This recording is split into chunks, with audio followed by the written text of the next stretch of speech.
দর্শক চর্চায় আপনাদের স্বাগতম। বহু কাঙ্ক্ষিত ত্রয়োদশ জাতীয় সংসদ নির্বাচনের শেষ হয়েছে, ফলাফলের গেজেটও প্রকাশ করেছে নির্বাচন কমিশন। এর মধ্যে আমরা জানি যে 2/3 বেশি আসন নিয়ে একক সংখ্যাগরিষ্ঠতা পাচ্ছে বিএনপি এবং সরকার গঠন করবে তারা। এর পরবর্তীতে আমাদের সামনে যেটি প্রশ্ন আসে সংসদ সদস্যদের শপথ এবং আনুষঙ্গিক বিষয়গুলো।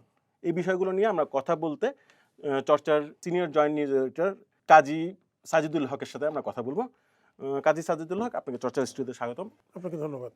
মূলত আসলে কি আছে বিধানে শপথ পড়ানোর বিষয়ে আমাদের যদি সংসদ সদস্যদের মূলত শপথ পড়ান হচ্ছে স্পিকার, এবং আপনি জানেন যে একজন স্পিকার তার পরবর্তী স্পিকার দায়িত্ব গ্রহণ করার আগ পর্যন্ত তিনি স্পিকার হিসেবে দায়িত্বে থাকেন, এবং সেক্ষেত্রে সিটিং যিনি স্পিকার থাকেন তিনি সাধারণত শপথ পড়ান।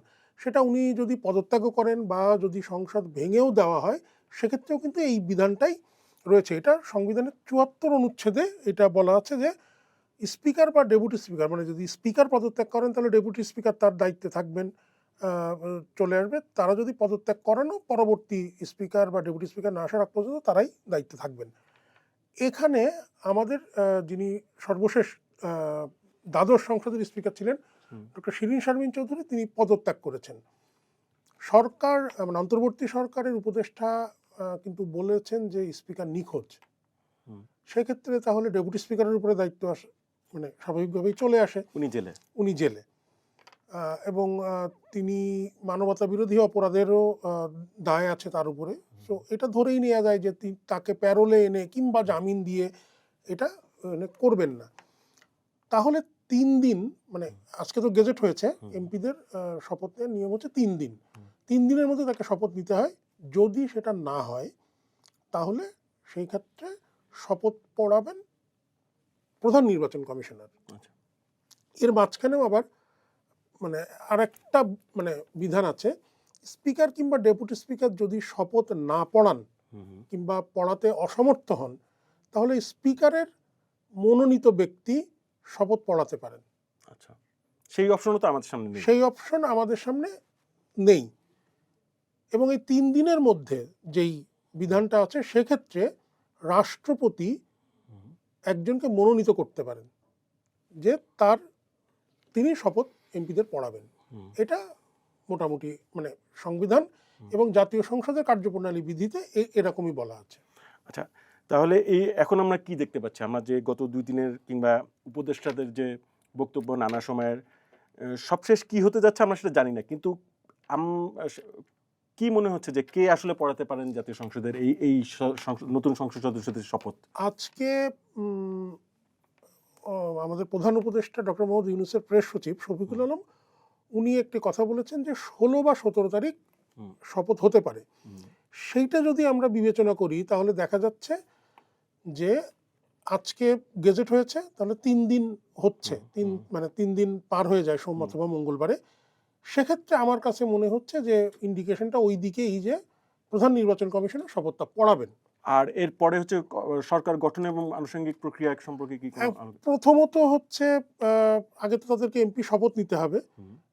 যখন সংসদ সদস্যরা শপথ নেবেন তারপরে মূলত সরকার গঠনের যে বিষয়টা, এখানে কিছু মানে পদ্ধতিগত কিছু বিষয় আছে যে রাষ্ট্রপতি যাকে মনে করবেন যে সংসদের সংখ্যাগরিষ্ঠ সদস্যের আস্থাভাজন, তাকে তিনি সরকার গঠনের জন্য আহ্বান জানাবেন।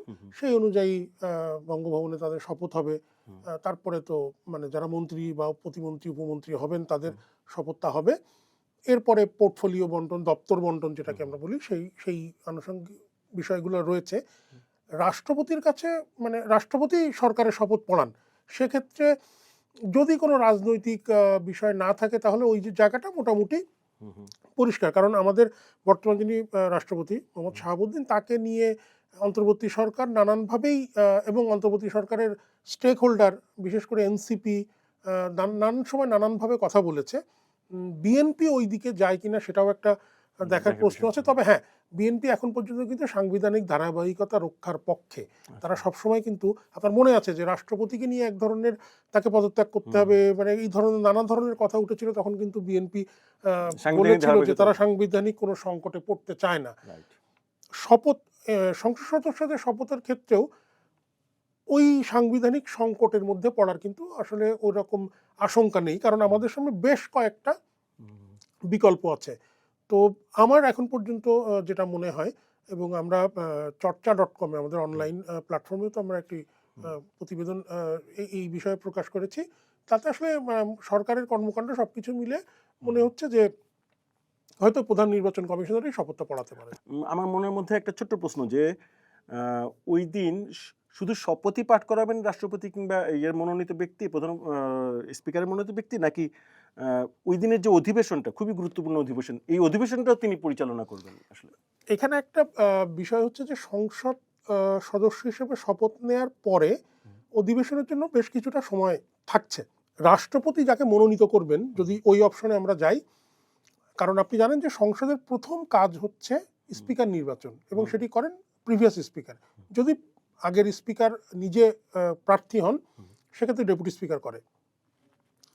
কিন্তু রাষ্ট্রপতির যে মনোনীত ব্যক্তি, তিনি কিন্তু শুধু শপথ না, তিনি চাইলে সংসদের প্রথম অধিবেশনে সভাপতিত্ব করতে পারেন। আচ্ছা, সেই ক্ষেত্রে তার প্রথম কাজ স্পিকার নির্বাচন করা, নতুন স্পিকারকে দায়িত্ব দিয়ে তিনি চলে যাবেন। ওকে, ধন্যবাদ আপনাকে। দর্শক, এরকম আরও অনেক প্রশ্ন সামনে আসবে, আমরা চেষ্টা করব আপনাদেরকে এই সব বিষয়গুলোতে আলোকিত করার। চর্চার সাথে থাকুন, চর্চা দেখুন, চর্চা পড়ুন।